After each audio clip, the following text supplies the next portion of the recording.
to intellectual and political leadership in these difficult days when the problems are infinitely more complicated and come with increasing speed, with increasing significance in our lives than they were a century ago when so many gifted men dominated our political life. The United States Senate had more able men serving in it from the period of 1830 to 1850 than probably any time in our history. And yet they dealt with 3 or 4 problems which they had dealt with for over a generation. Now they come day by day from all parts of the world. Even the experts find themselves confused.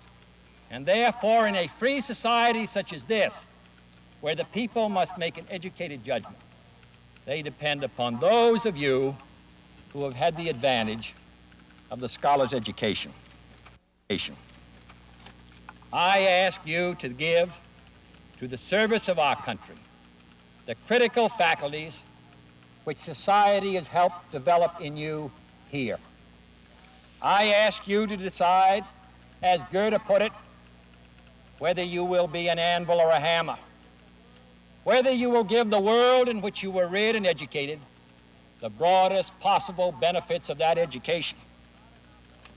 It's not enough to lend your talents to deploring present solutions.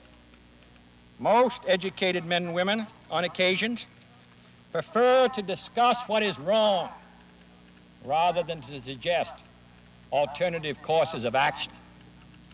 But would you have counted him a friend of ancient Greece? As George William Curtis asked a body of educators a century ago, would you have counted him a friend of ancient Greece who quietly discussed the theory of patriotism on that hot summer day through whose hopeless and immortal hours Leonidas and the 300 stood at Thermopylae for liberty?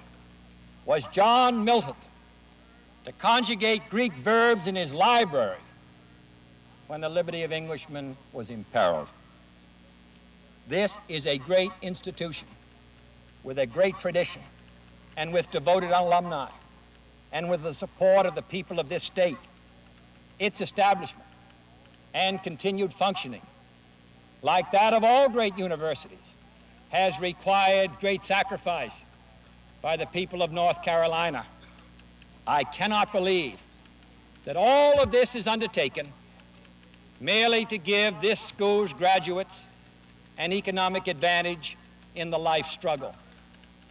A university, said Professor Woodrow Wilson, should be an organ of memory for the state, for the transmission of its best traditions.